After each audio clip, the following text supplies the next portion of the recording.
Yo, what's good? Easy Breezy Ebe here, and this is my Predator movie review. If this is your first time to the channel, welcome, and go ahead and hit the like and subscribe button. It's a small channel, so every little thing helps. If this is not your first time to the channel, welcome back. Yeah, so I just saw the movie. No! Get to the chopper! That was my reaction to the movie, watching it for the first time. Go ahead and hit the link here if you haven't seen that yet. Yeah, and if you're interested. So, I thought it would be a straightforward sort of action movie.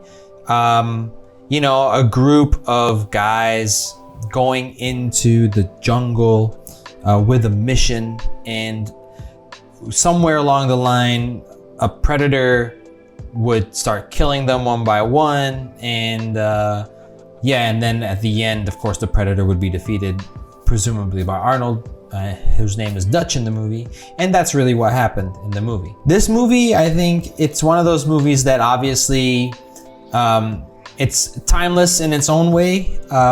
We know it's set in the 80s. We can tell by sort of the technology. I don't mean that in a visual effects sort of way, like what it looks like. I'm talking about in the story, the helicopters, the weapons that they have, the walkie-talkie technology, things like that, But as a movie, it doesn't mean you can't enjoy it at a later date. I know a lot of movies, and I think most movies, once you are past, like when you get 10, 15, 20 years, and this movie must be over 30 years old, you get a different feeling from watching it, because this is an old movie, and you have to keep that in mind when you watch it. You don't really have to do that for this, except for there was two lines that happened right after one another.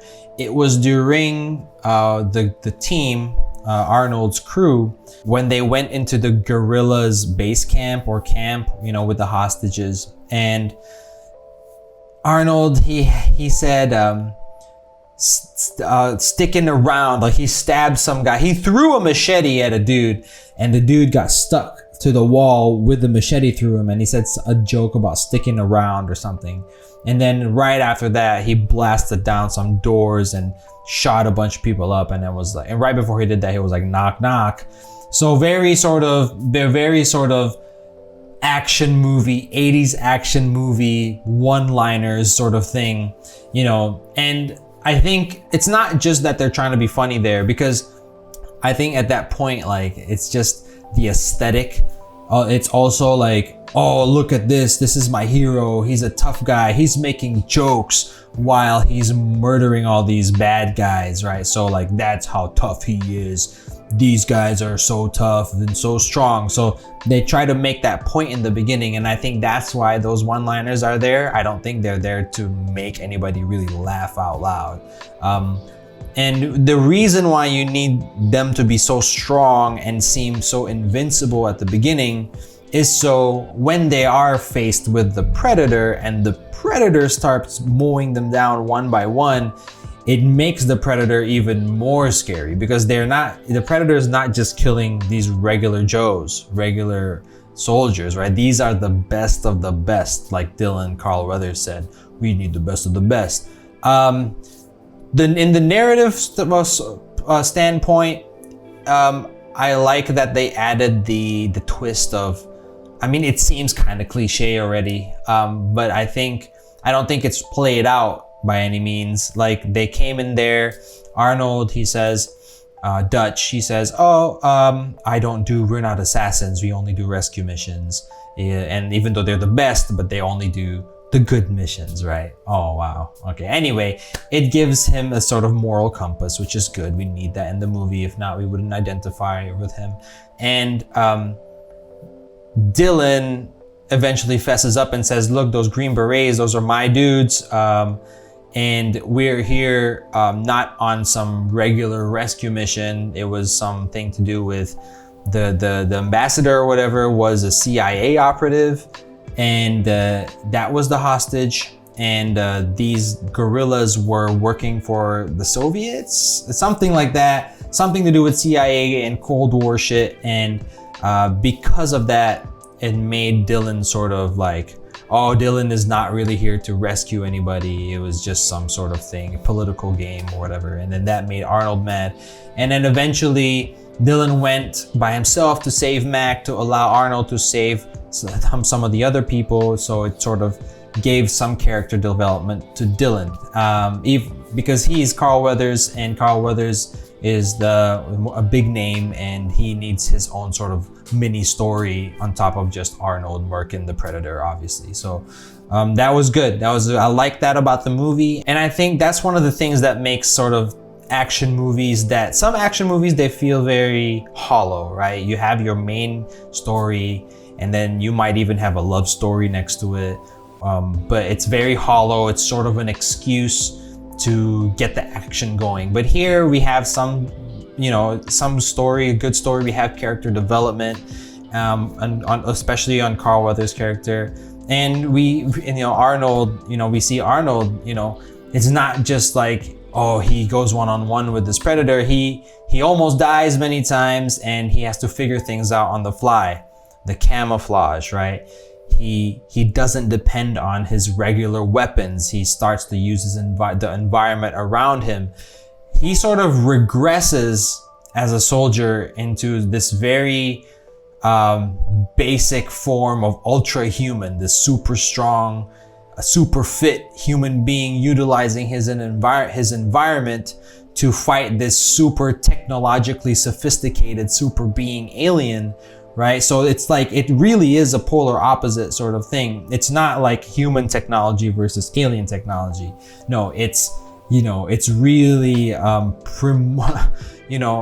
primordial weapons, bows and arrows, and some explosives, and booby traps, mud camouflage versus heat vision, blades, retractable blades, laser ammunition, right? So they're really, pushing the point of, oh guys, look, technology versus nature, who wins? Nature wins, sort of thing. So I think that's sort of the biggest point that I can take from this movie, is that big theme of technology versus nature. Yeah, I don't know. That's sort of what my take of it. And you guys let me know what you think the big theme of this sort of movie was. Besides, because I don't really see it as a good versus evil type thing, because even the good guys, per se, the Americans, their motivations, even though Arnold and his crew are tricked into this, and looking back at it, like in a larger sort of like macro scale, the reason they're there, it's not like, it's very political. So I can't really say good versus evil, but I do see that by the end, the sort of nature versus technology aspect of it is there. I also want to talk a little bit about the Predator itself. Like I said, the Predator's technology is very much more advanced and sophisticated than the humans. And there's only one alien, right? So the humans are really fighting against one alien. This alien has better technology, and particularly the camouflage, or the chameleoning, or the invisibility cloak, or whatever you want to call it. I think it's just camouflage, yeah. He has retractable claws, which, I guess humans can have that too, melee weapon. He has the heat vision, and I want to talk a little bit more about that as well in a second. He has the laser shoulder gun, which is nuts. Reminds me of not Captain America, but Rhodes, War Machine.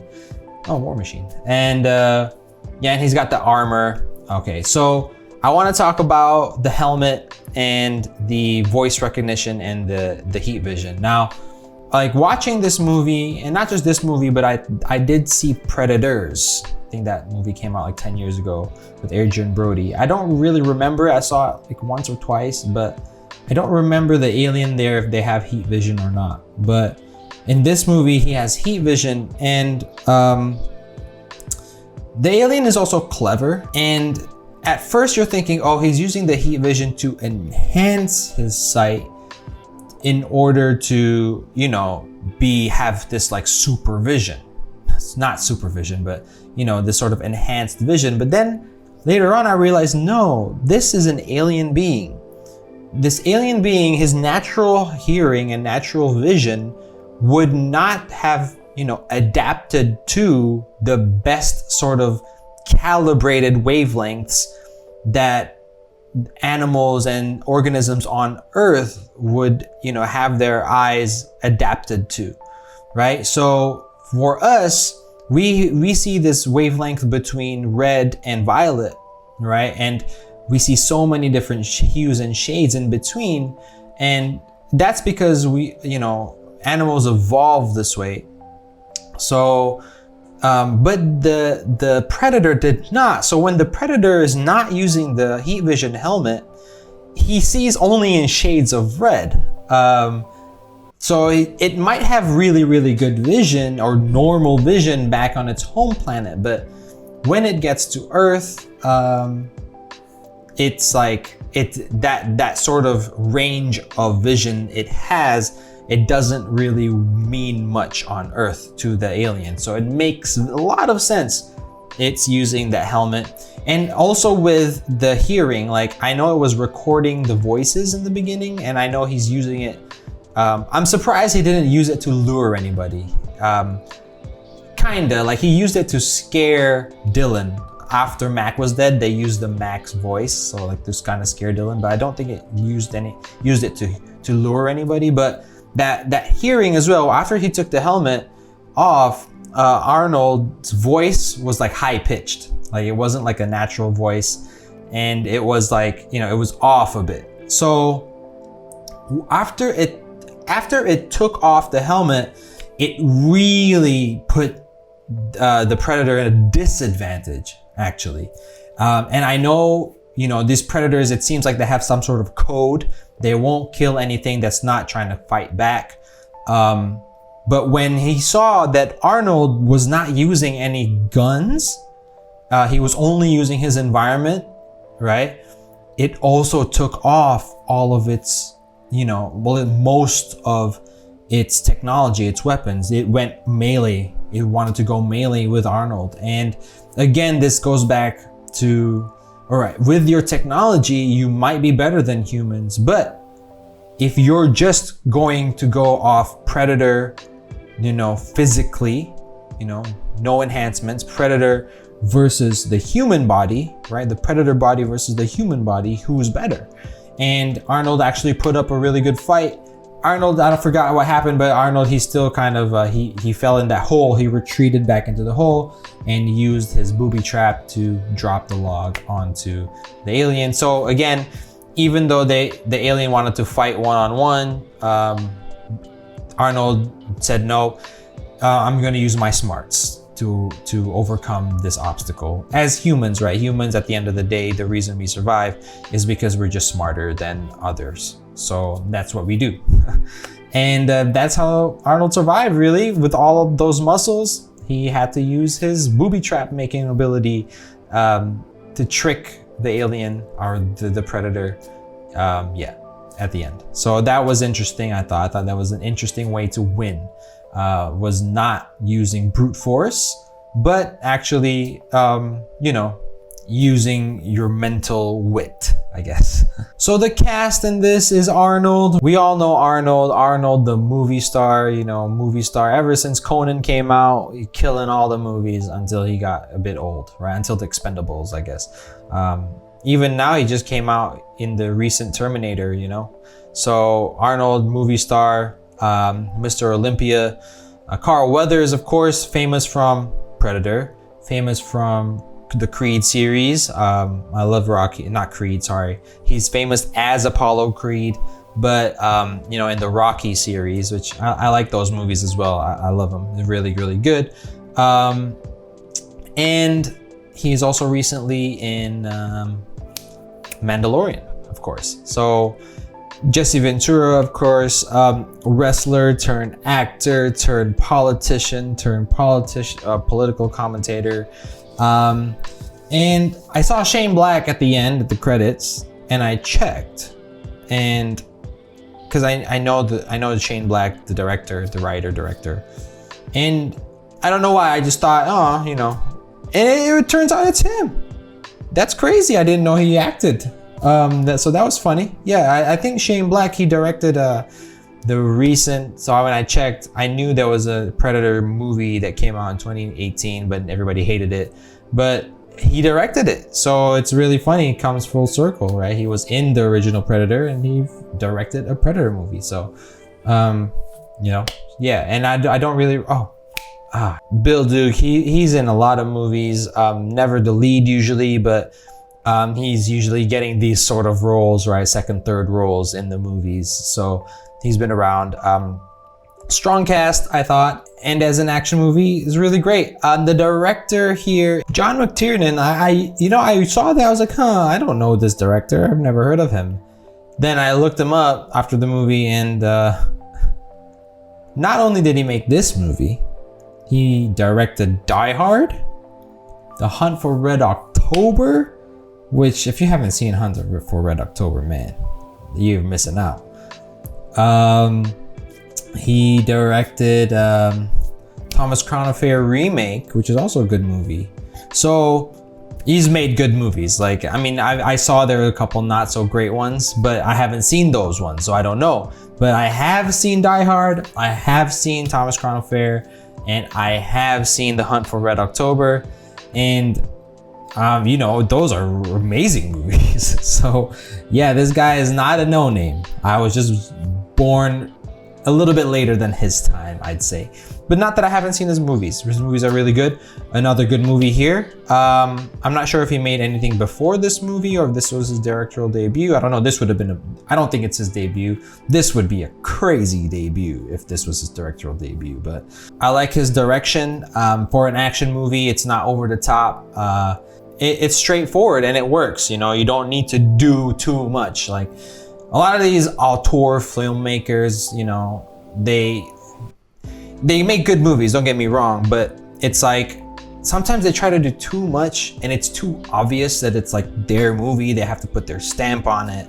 You know, you have to, you notice like if they were writers, you would notice their narration, you know, and you don't have to do that for all movies, you know, like the best editors, for example, are the ones where you don't notice the edits, right? You want to be invisible, like a referee. And I think as a director as well, that's also a way to go, is to be efficient and to tell a story in a way that you are not, you know, efficiently and easy to understand, comprehensible, especially action movies, right? Especially action movies, you just want to be straight to the point. You're there to have fun, enjoy it. You don't need to do too much.